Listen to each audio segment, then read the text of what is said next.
Praise lord. మన ప్రభువును రక్షకుడును యేసుక్రీస్తు ఉన్నతమైన నామంలో మీ అందరికీ వందనాలు చెల్లిస్తున్నామమ్మా. మరి మనం లెంట్ డేస్ శ్రమ దినాల్లో ఈ 40 రోజుల సహవాసంలో దేవుడితో కలిసి నడవాలని, మనందరం కూడా దేవుడి వద్ద సహవాసంగా ఉండాలని మరి నేనెంతో ప్రయాసపడుతున్నాను.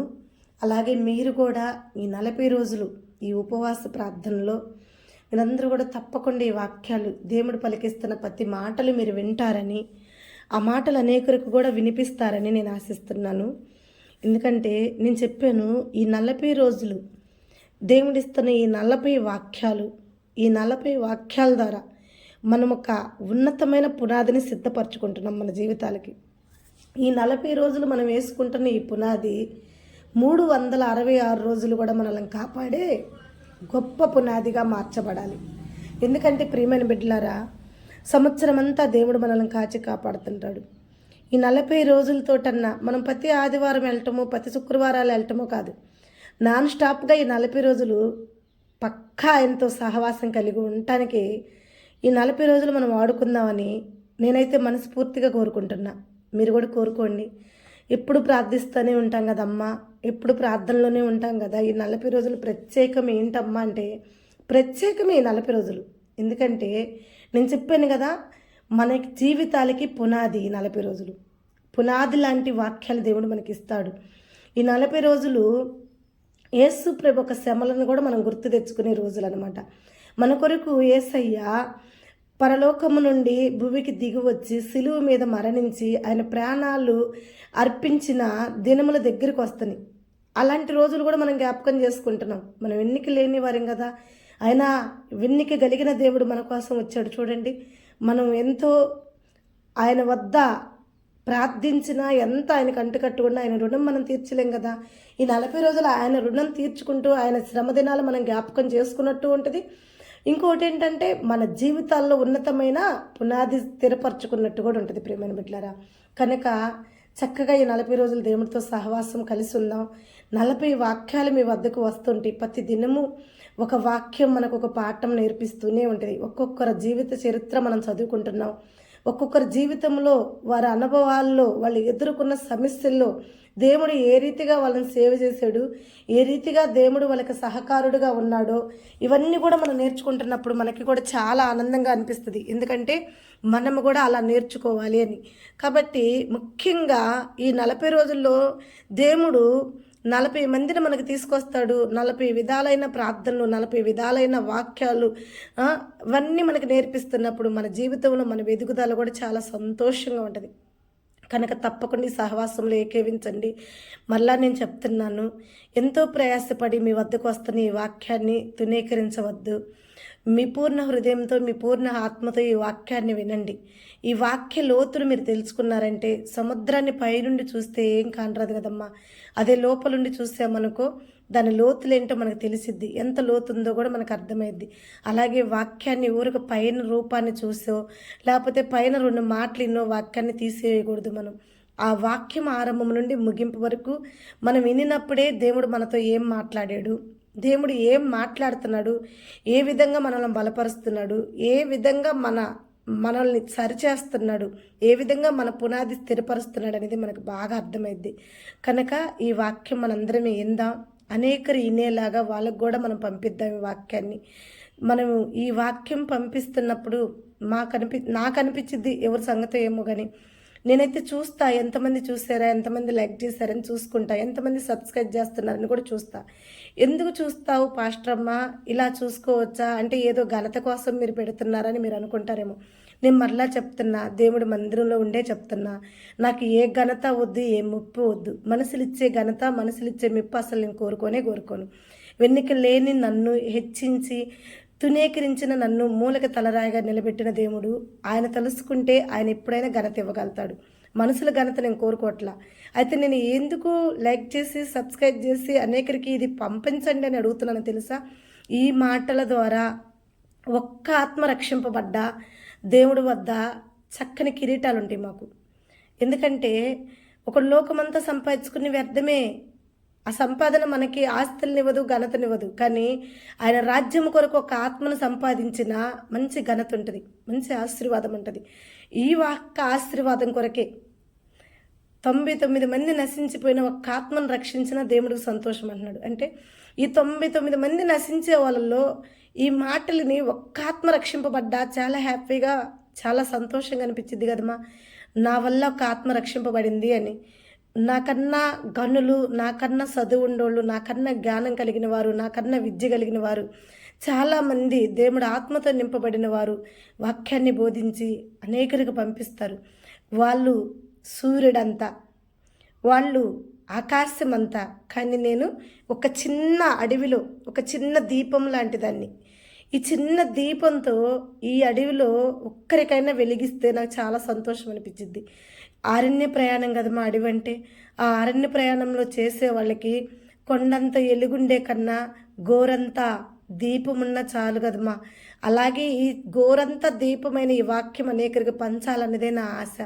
ఎంతవరకు ఉంటామో ఈ భూమి మీద తెలియదు, ఎప్పుడు ఏ నిమిషంలో కనుమరుగైపోతామో కూడా తెలియదు.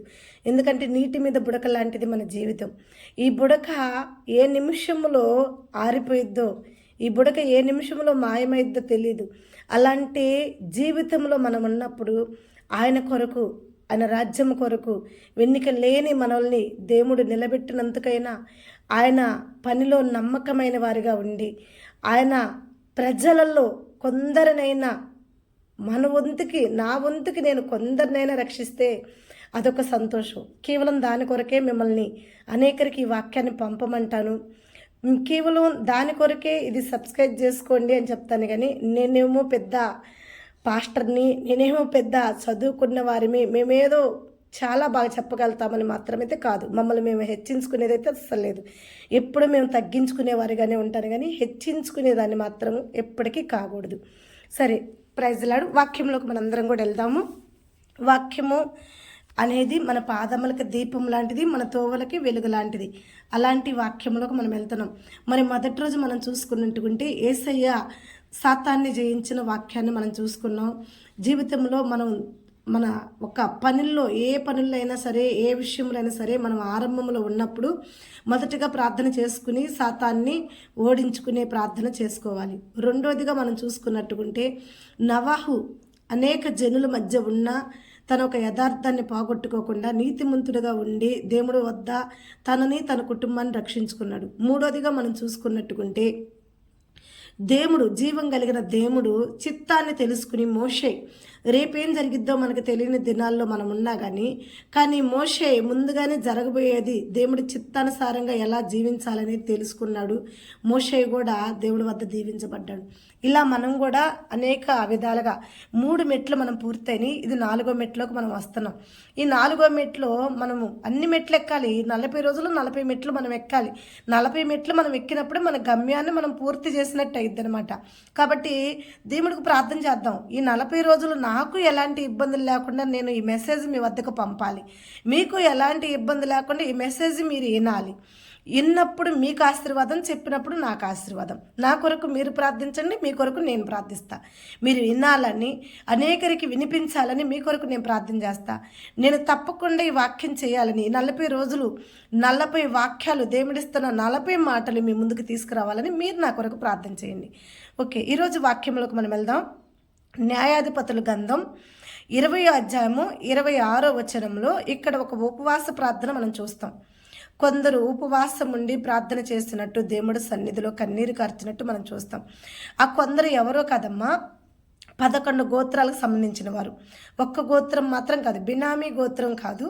ఈ 11 గోత్రాల వాళ్ళు ఏం చేస్తారంటే, అసలు ఆ స్టోరీ చెప్తాం మీకు ముందు. అంటే అక్కడ ఏం జరిగిందో మనకు తెలిస్తేనే కదా ఆ ప్రార్థన ఏంటి, దాని యొక్క యాల్వేషన్ ఏంటి, దాని ఇల్లు ఏంటి అనేది మనకు అర్థమైద్ది. చూద్దాం. ఇదిగో మొత్తం ఇశ్రాయేల్ గోత్రాలు, యాకోబు కుమారులు 12 మంది, 12 గోత్రాలుగా నిర్మించబడ్డాయి భూమి మీద. అయితే 12 గోత్రాలకు సంబంధించిన వారు అనేక ప్రజలు ఉంటారు. అయితే వాళ్ళల్లో ఒక గోత్రం వాడు ఏం చేశాడంటే, తన భార్యని తీసుకుని ఒక ప్రయాణానికి వెళ్తూ ఉన్నప్పుడు ఏమవుతుందంటే చీకటి పడిద్ది అనమాట. ఒక ఊర్లోకి వెళ్ళేకి చీకటి పడ్డప్పుడు ఒక వ్యక్తి ఇంటికి వెళ్ళి, అయ్యా ఈ రాత్రి నేనును నా ఉపపత్ని నీ ఇంటిలో తలదాసుకుంటామని అడిగినప్పుడు ఆ ఇంటి యజమాని ఏం చేస్తారంటే చేర్చుకుంటాడు వాళ్ళిద్దరిని. చేర్చుకున్నప్పుడు చక్కగా విందు అయి చేసి వాళ్ళు నిద్రిస్తున్నప్పుడు కొంతమంది పోకిరులు అంటే బినామీ గోత్రానికి సంబంధించిన వారు కొంతమంది ఏం చేస్తారంటే వచ్చేదను ఆ ఒక్క వ్యక్తిని, ఆ ఇంటిలో ఉన్న వ్యక్తిని అతన్ని చేయాలన్న ఒక ప్లానింగ్తో వచ్చినప్పుడు అతను ఏమంటాడంటే ఇంట్లో వాళ్ళకి ఇచ్చిన ఆ ఇంటికి చేర్చుకున్న వ్యక్తి ఏమంటాడు, అయ్యా వీళ్ళు నా ఇంటికి వచ్చిన అతిథులు కదా, అతను నా సహాయం కోరి నా ఇంటికి వచ్చాడు, అతన్ని మీరు ఇబ్బంది పెట్టడం కరెక్ట్ కాదు, అతనికి నేను సహాయం చేశాను అంటే నా ఇంటి చేర్చుకున్నాడంటే అతని ప్రాణాలకి ఏ అపాయం రాకూడదని కదా, అయితే అతన్ని ఏం చేయొద్దు కానీ అతని వద్ద ఉన్న ఆ స్త్రీని మీ ఇష్టం వచ్చినట్టు చేసుకోండి అని చెప్పి అంటాడు.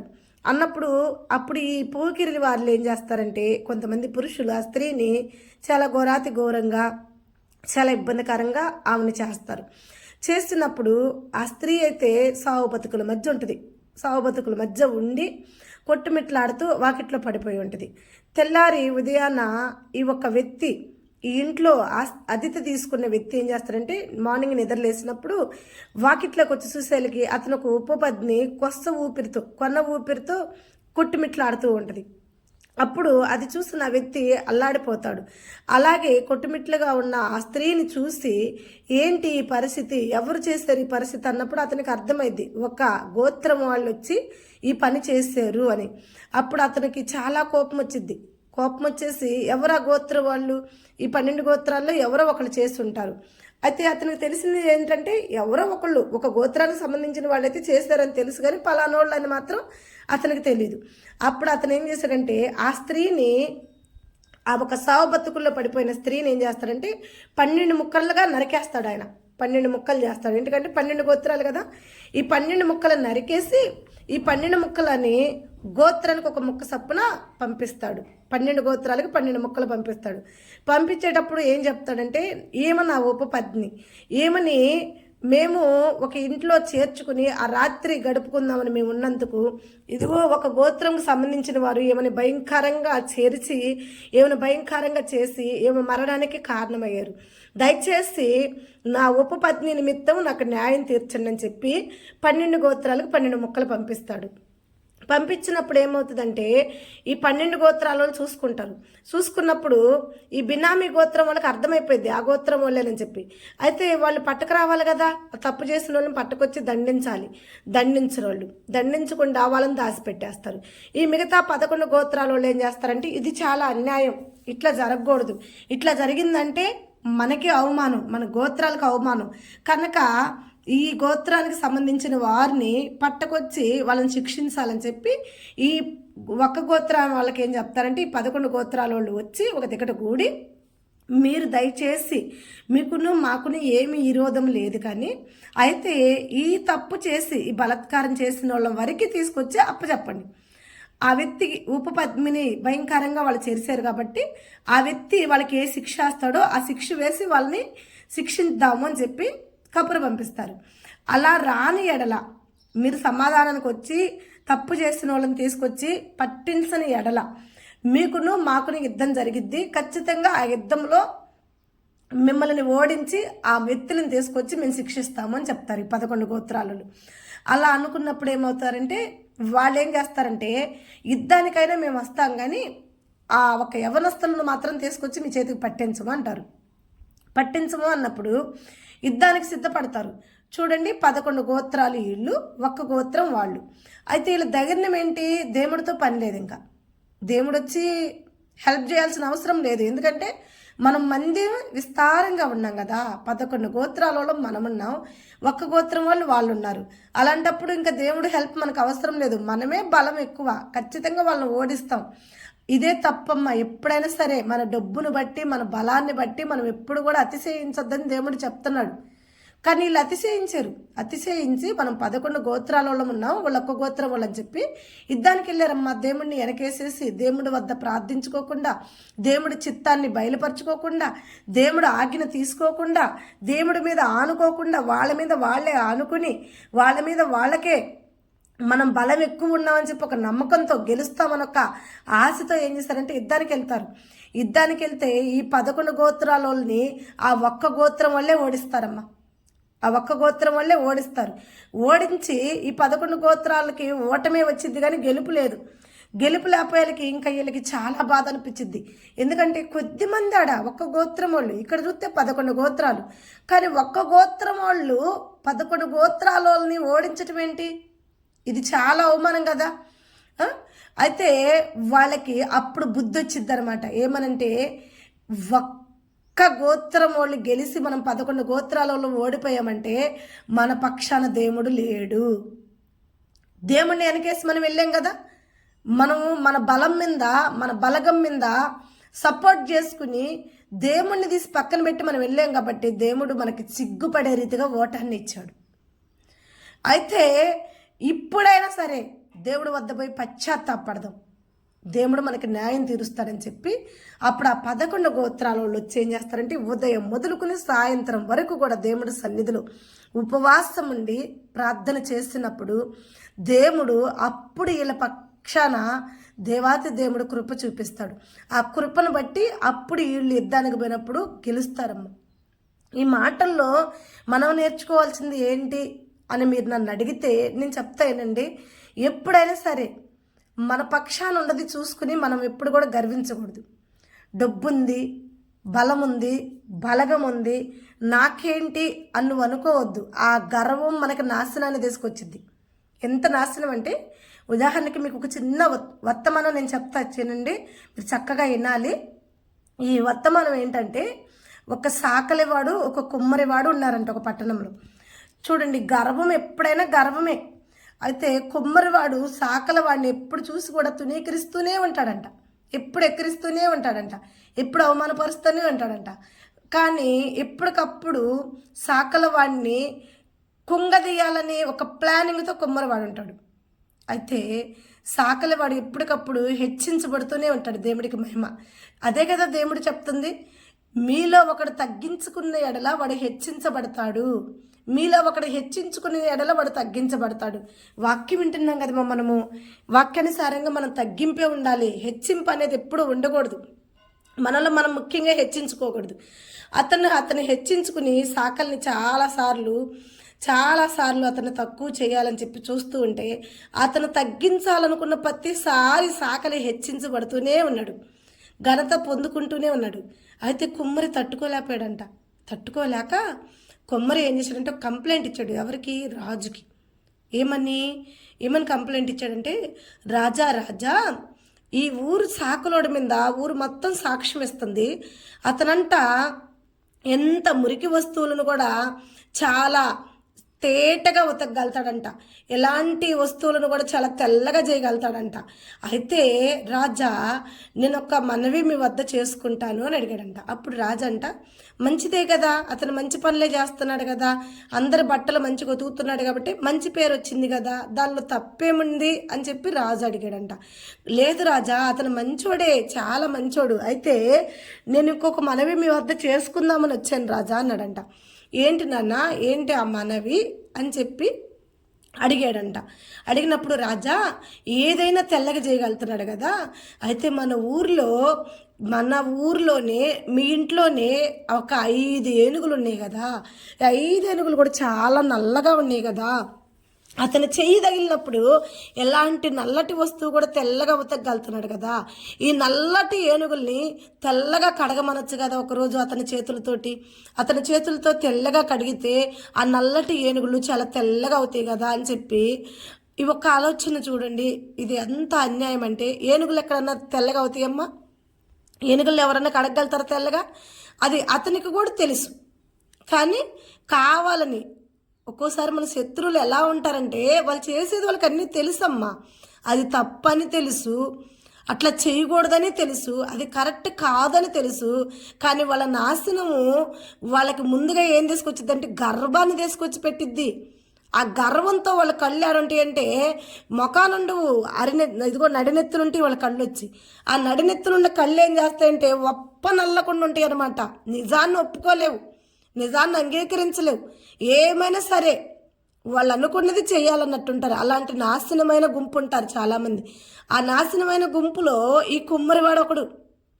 కుమ్మరివాడు ఏం చేస్తున్నాడు, నీ వద్ద ఉన్న ఏనుగులను కూడా తెల్లగా చేయమనొచ్చు కదా, అప్పుడు అతను మంచి సాకలి అని మంచి పేరు వచ్చింది కదా అని చెప్పి ఈ రాజుని అతను చాలా వినయంగా అడుగుతాడు.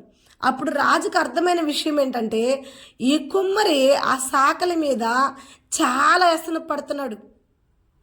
ఇది అసాధ్యమైన మాట తీసుకొచ్చి నా యొద్ద చెప్తున్నాడని చెప్పి రాజుకు అర్థమైపోయి, సరే ఈ ప్రాబ్లం నుంచి, ఈ శత్రువు చేతి నుంచి ఈ ఒక సాకలి ఎలా తప్పించుకుంటాడో అతను ఒక జ్ఞానం ఏంటో చూద్దామని చెప్పి రాజుకు తెలుసు ఇది అసాధ్యమని. కానీ సాకలి ఒక తెలివి చూడాలి కదా రాజు. అందరికీ సాకలి ఒక తెలివి, సాకలి ఒక జ్ఞానము, సాకలి ఎలాంటి సమస్య వచ్చినా దాన్ని సాల్వ్ చేసుకోగలుగుతాడు అని చెప్పి 10 మందిలో అతను హెచ్చింపబడాలంటే ఖచ్చితంగా రాజు దీనికి ఒప్పుకోవాలి కాబట్టి రాజు ఏం చేస్తాడంటే, సరే నువ్వు చెప్పింది నాకు నచ్చింది, ఆ ఒక సాకలను పిలుచుకురాపో, నేను చెప్తాను అని చెప్పన్నాడంట. చాలా హ్యాపీగా వెళ్తున్నాడు, చాలా సంతోషంగా వెళ్తున్నాడు. ఎందుకంటే ఎక్కడ కూడా ప్రపంచంలో ఏనుగు తెల్లగా రాదు, నల్లగా ఉండే ఏనుగుని తెల్లగా చేసేవాళ్ళంటూ ఎవ్వరూ లేరు. మరి ఎలా చేయగలుగుతారు? ఎవరు చేయలేరు. కాబట్టి ఇది అసాధ్యం. రాజు కోపం వచ్చేసి నువ్వు అన్ని తెల్లగా చేసినోడివి, నా ఏనుగులను ఎందుకు నల్లగానే చేసేవు, తెల్లగా రాలేదని చెప్పి అప్పుడు అతనికి ఖచ్చితంగా మరణశిక్ష వేస్తాడు అని చెప్పి చాలా హ్యాపీగా ఉండి సంతోషంగా నవ్వుకుంటా వెళ్ళి కుమ్మరి సాకలి వద్దకు వెళ్ళి చెప్తున్నాడంట, సాకలి నిన్ను అర్జెంటుగా రాజు రమ్మంటున్నాడు రా అని చెప్పన్నాడంట. అన్నప్పుడు సాకలికి అర్థమవుతుంది, ఇతడు ఏదో నక్క తెలివితేటలు చేశాడు, ఈడు నక్క లాంటి వాడు, ఈ నక్క జిత్తులు చాలా ఉన్నాయి ఈడు కాడని చెప్పి ఈ ఒక సాకలి కూడా తన మైండ్ తనకు ఉంటుంది కదా, తనకంటూ ఒక ఆలోచన ఉంటుంది. ఎందుకంటే ఇలాంటి మూర్ఖుల వద్ద మనం జ్ఞానంగా ఉండాలి. జ్ఞానం లేకపోతే ఇలాంటి మూర్ఖుల వద్ద, ఇలాంటి తాసుబాముల వద్ద, ఇలాంటి చీడ పురుగుల వద్ద మనం బతకాలంటే చాలా జాగ్రత్తగా ఉండాలి. దేవుడే చెప్పాడు కదా, తోడేళ్ల మధ్య గొర్రె పిల్లల వలె ఉన్నారు, జాగ్రత్తగా ఉండండి అని చెప్తాడు. ఇలాంటి తోడేళ్ల మధ్య మనం చాలా జాగ్రత్తగా ఉండాలి, చాలా జ్ఞానంగా ఉండాలి.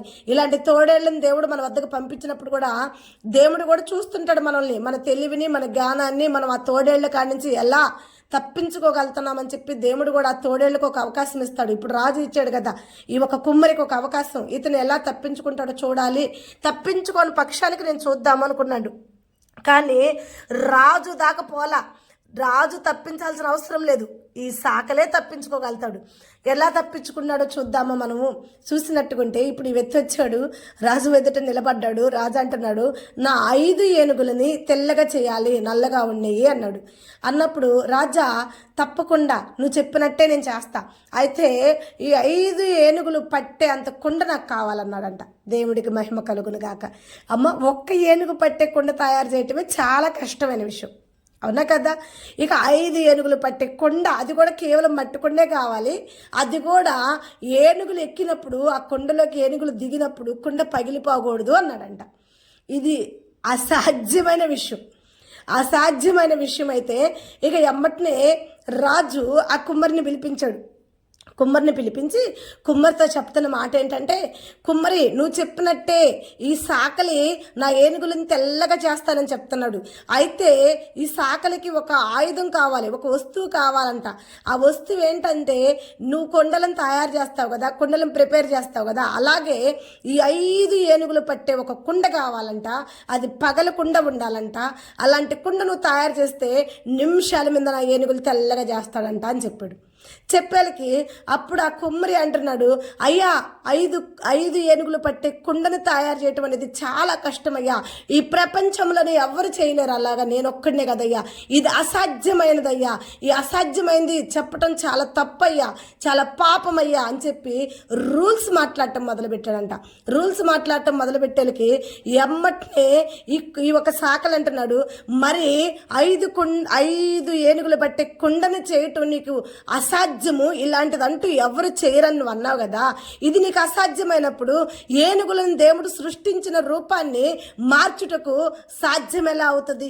ఏనుగులు నల్లగానే ఉంటాయి, వాటిని తెల్లగా చేయమని నువ్వెలా అడిగావు, నువ్వెలా చెప్పావు, నువ్వెలా కంప్లైంట్ ఇచ్చావు నా మీద అని చెప్పి, నువ్వు ఈ కుండను తయారు చేసినప్పుడు నేను ఏనుగులను తెల్లగా చేస్తా, కానీ నీకు అది సాధ్యమైతే నాకు ఇది సాధ్యమే అన్నాడంట.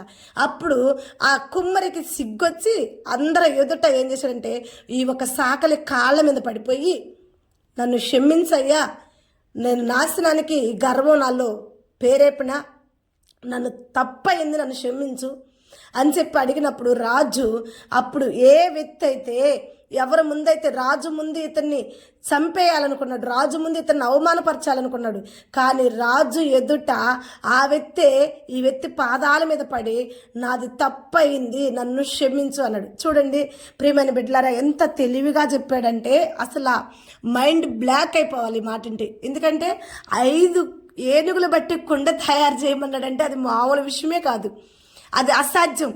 కానీ ఈ వ్యక్తి అడిగింది కూడా అసాధ్యమే కదా. ఇలా ముళ్ళుని ముళ్ళుతోనే తీశాడు కాబట్టి రాజు చాలా ఆశీర్వదించాడు, అతన్ని చాలా దీవించాడు. అతను ఒక జ్ఞానాన్ని, అతను ఒక తెలివిని రాజు చాలా మెచ్చుకున్నాడు.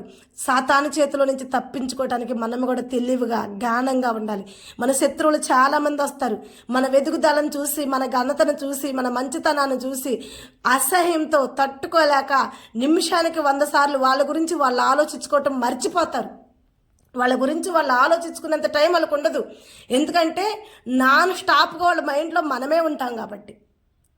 వాళ్ళు ఆలోచనలు, వాళ్ళు తినే తిండి, వాళ్ళు కట్టే గుడ్డ, వాళ్ళు పోయే మార్గాలన్నీ కూడా వాళ్ళ గురించి కాదు, మన గురించే ఆలోచన చేస్తుంటారు. కాబట్టి ఈ ఆలోచనలో వాళ్ళకి నాశనం అయిపోతున్నామేమో మనము అన్న ఆలోచన కూడా ఉండదు. ఎందుకంటే వాళ్ళకి కళ్ళు మకాలు ఉంటాయి కదా, వాళ్ళు చేసేది తప్పు అని తెలుసుకోవటానికి కళ్ళు నెత్తులుంటాయి. అప్పుడు ఆ కళ్ళు ఎప్పుడు మళ్ళీ ముఖానికి వస్తాయి అంటే, ఇదిగో చూడు ఈ కొమ్మరికి వచ్చింది చూడండి, కొమ్మరికి వచ్చి కాళ్ళ మీద పడ్డారు చూడండి అలా. కానీ కొందరైతే మారుతున్నారు, కొందరైతే సిగ్గు తెచ్చుకుంటున్నారు. మరి కొందరు ఉంటారమ్మా ఎలాంటి వారంటే పరో లాంటి వాళ్ళు. పరో కూడా అంతే, సత్యంత వరకు కుక్కతోక వంకర అన్నట్టు పరో మనసు కూడా వంకర బుద్ధే. 10 తెగుళ్ళు ఆ భూమి మీదకి రప్పించిన, 10 తెగుళ్ళ ద్వారా దేవుడు పరోని గద్దరించిన, కానీ పరో నాకు నేనే రాజుని, నేను చేసేదే కరెక్ట్, అవతల వాళ్ళే కరెక్ట్ కాదు అంటారు. అలాగే మన శత్రువులు కూడా మనల్ని ఎంతో కుంగదీస్తుంటారు. మన శత్రువులు కూడా వాళ్ళు చేసేదే కరెక్టు. మనందరం ఒక తూనీగల వలె, ఒక కందిరేగల వలె ఉందాము, ఒక సైన్యం వలె ఉందాము అనుకుని వాళ్ళే క్రియేట్ చేసుకుంటారు. నేను చెప్తున్నా చూడండి, ఈ 11 గోత్రాల వాళ్ళు మనం ఇంతమంది ఉన్నాం కదా, ఒక గోత్రం వాళ్ళని ఓడించమా, దేవుడితో పనేంది అనుకున్నారు. కానీ ఆ ఒక్క గోత్రం వాళ్ళ చేతిలో 11 మంది కూడా ఓడిపోయారంటే కేవలం కారణం ఏంటి? ఈరోజు వాక్యంలో మనం నేర్చుకోవాల్సిన విధానం ఏంటంటే, మనము దేవుణ్ణి కాదని 1000 మందిగా వెళ్ళినా ఒక్కడిని కూడా జయించలేం, ఒక్క శ్రమను జయించలేం, ఒక శత్రువుని జయించలేం, ఒక సమస్యను కూడా జయించలేం. కానీ మనం ఒక్కళ్ళగా ఉన్నా మన పక్షాన దేవుణ్ణి పెట్టుకుంటే 1000 మందితో గెలవగలుగుతాం. దేవుడికి మహిమ కలుగును గాక. దేవుడే అంటున్నాడు, మీలో ఒక్కడైన వాడు 1000 మందితో సమానం. ఎందుకంటే ఆ ఒక్కడి పక్షాన దేవుడు ఉంటాడు, ఆ ఒక్కడు దేవుడి మీద ఆధారపడతాడు. 1000 మంది ఉండోడు దేవుడి మీద ఆధారపడలేకపోతున్నాడు. అలాగే మనము కూడా అలాగే ఉంటున్నామేమో. డబ్బు ఉంటే దేవుడితో పని లేదు, మనకి ఆరోగ్యం ఉంటే దేవుడితో పని లేదు, మన కుటుంబం సమాధానంగా ఉంటే దేవుడితో పని లేదు, మన భార్య భర్త సమాధానంగా ఉంటే దేవుడితో పని లేదు. ఆ నిమిషంలోనే దుష్టుడితో పని ఉంటుంది మనకి. దుష్టుడు వచ్చి జ్వరపడుతుంటాడు, దుష్టుడు వచ్చి మనలో జీవిస్తుంటాడు. అప్పుడు మనకి ఏం చేస్తుందో మనకే తెలియదు. అప్పుడు ఓటమి ఎదురైద్ది. ఓటమి ఎదురైనాక చేతులు గల్లాక ఆకులు పట్టుకుంటాం పోయి. కానీ దానివల్ల లాభం ఏం లేదు. నేను మళ్ళీ చెప్తున్నా, మొదటిగా ఈరోజు వాక్యములో మనం నేర్చుకున్న విధానము, దేవుణ్ణి పక్కకు పెట్టి మనం ఏమి చేయలేము. మన డబ్బుతోనో, మన బలముతోనో, మన బలగంతోనో ఏం చేయలేము. దేవుడు మన పక్షాన ఉండాలి. ముందు ఆయన, తర్వాత మనం. ఆయన ముందు నడిచాడంటే, ఆ తోవలో మనం నడిచామంటే ముళ్ళున్నా, చెల్లపెంకులున్నా, గిజ్జి పదలున్నా వాటన్నిటిని కూడా, మన తోవలన్నీ కూడా సపాలపరుస్తాడు. దేవుడికి మహిమ కలుగును గాక. చక్కని మార్గాల్లో మనల్ని నడిపిస్తాడు దేవుడు. ఎందుకంటే మనకు ముందుగా ఆయన నడుస్తాడు కాబట్టి, ఆ తోవలన్నీ కూడా ఆయన చక్కదిద్దుతాడు కాబట్టి. ప్రియమైన బిడ్డలారా, మనం కూడా ఈ 12 గోత్రాల వలె ఉండకుండా, ఈ 11 గోత్రాల వలె ఉండకుండా చేతులు గాలిలాగా దేవుడు వద్దకు వచ్చి ప్రార్థించేరిల్లు అలా కాకుండా ముందుగానే ప్రార్థించుకుందాం. ఈ సంవత్సరం అంతా, ఈ 2025 అంతా మనల్ని కాపాడాలి దేవుడు. కాబట్టి మనం ఏం చేయాలి? ఈ 40 రోజులు ఈ ఫాస్టింగ్ ప్లేయర్లు ఏకేవిద్దాం. మనం చెప్తున్నా ఈ 40 రోజులు ఉపవాస ప్రార్థనలు అంటే మనం అన్నాలు నీళ్లు మానుకుని దేవుడి వద్ద ఏడవాలనేం కాదు. ఈ వాక్యం ఏంటంటే దేవుడికి సమీపంగా ఉండాలి, దేవుడికి దగ్గరగా ఉందాము. ప్రతి దినము ఈ 40 రోజులు ప్రతి దినము చక్కగా దేవుడు మాట్లాడదాం. ప్రతిరోజు చక్కగా నాన్ స్టాప్గా దేవుడికి ప్రార్థన చేసుకుందాం. దేవుడు తప్పకుండా మన ప్రార్థన ఆలకించగలిగిన దేవుడు. ఎందుకంటే ఆయన క్షమించగలిగిన దేవుడు. ముమ్మారు మనం తప్పులు చేసినా ముమ్మారు క్షమించడానికి ఆయన సిద్ధంగా ఉన్నాడు. చూడండి, వీళ్ళు తప్పు చేశారు, దేవుడిని కాదనుకుని వెళ్ళారు, ఓటాన్ని తెచ్చుకున్నారు. మళ్ళీ తప్పు తెలుసుకుని దేవుడి వద్దకు వచ్చి పశ్చాత్తాపడి ఉపవాసం ఉండి ప్రార్థన చేస్తే వీళ్ళ ఉపవాస ప్రార్థన వీళ్ళ ఓటాన్ని గెలుపుగా మార్చింది. ఈరోజు మనము కూడా అనేక తప్పులు చేస్తుంటాం, దేవుడికి వ్యతిరేకమైన పనులు చేస్తుంటాం. అయితే మనము కూడా ఒక శ్రమ వచ్చినప్పుడు దాన్ని గుర్తెరగాలి. ఓ, ఈ శ్రమ ఎందుకు వచ్చింది, ఈ బాధ ఎందుకు వచ్చింది, దేవుడిని పక్కన పెట్టాము, దేవుడికి వ్యతిరేకంగా ఉన్నాం కనుకే మనకి ఇది శ్రమ వచ్చింది. మనము కూడా అప్పుడు మరలా తెలుసుకుని దేవుడి వద్ద పశ్చాత్తాపడి ప్రార్థన చేస్తే తప్పకుండా దేవుడు మనల్ని ఓటమి నుండి గెలుపులోకి నడిపిస్తాడు. దేవుడి మాటలు దీవించి ఆశీర్వదించునుగాక. తలొంచినట్టుకుంటే ప్రార్థన చేసుకుందాం. ప్రేమ కలిగిన మా తండ్రి, కృప కలిగిన సైనిక సూత్రం, ఈ మాటలు దీవించండి, ఆశీర్వదించండి. అయా, ఓటమి నుండి విజయాన్ని ఇస్తానన్నావు. ఈరోజు ప్రార్థన నా తండ్రి, ఈరోజు మాకు ఇచ్చిన 4వ మెట్టు ఏంటంటే, నా తండ్రి, మేము తెలిసి తెలియక పొరపాటు పడి నిన్ను అయ్యా నీ వద్ద నా తండ్రి నన్ను ప్రార్థించకుండా నిన్ను వెనకేసి మేము ముందుకెళ్ళినప్పుడు శత్రువులు మా మీద విజయాన్ని పొందుకుంటారు. మరలా మాకు బుద్ధి వచ్చి నీ వద్దకు వచ్చినప్పుడు మా శత్రువులను మా పాదాల కింద తొక్కివేసి మాకు విజయాన్ని ఇస్తానన్నావు ప్రభా. నిజమే ప్రభా, మా మీద మేము ఆధారపడకూడదు. ముఖ్యంగా మా శత్రువు ఏ నిమిషంలో మమ్మల్ని ఓడించాలని, ఏ నిమిషంలో మమ్మల్ని అవమానపరచాలని, ఏ నిమిషంలో మమ్మల్ని కుంగదీయాలని గద్రించే సింహం వల్లే నా తండ్రి తిరుగుతూ ఉంటారు. అయితే నా తండ్రి, నువ్వు మా దగ్గరుండి మా పక్షాన ఉండి మాకు తెలివినిచ్చి జ్ఞానాన్నిచ్చి శత్రువు చేతిలో నుండి మేము ఎలా మెలకుగా ఉండాలో మాకు నేర్పించగలిగిన దేవుడివయ్యా. అలాగే నేర్పించండి, మమ్మల్ని ముందుకు నడిపించండి. నీ సన్నిధి, నీ కృప మాకును ఈ వాక్యం వింటున్న ప్రతి బిడ్డలకు తోడుగా ఉంచి ఈ వాక్యం అనేకరికి అందించుటకు నీ బిడ్డలను బలపరచండి, ప్రేరేపణ చెయ్యండి. అయ్యా, ఇదిగో నా తండ్రి, కొండ వల్లే నేను లేను. అయ్యా, ఇదిగో నా తండ్రి, నాన్న ఒక గోరంతా దీపం వల్లే నేను ఉండగా ఈ గోరంతా మాటలే నా తండ్రి చీకట్లో ఉన్న వారికి కొందరికైనా వెలుగుగా మార్చమని యేసు నామములో ప్రార్థించి అడిగి పెట్టుకుంటున్నాను తండ్రి. ఆమేన్. God bless you. దేవుడు మనల్ని, మన కుటుంబాలందరినీ దీవించునుగాక. ఆమేన్.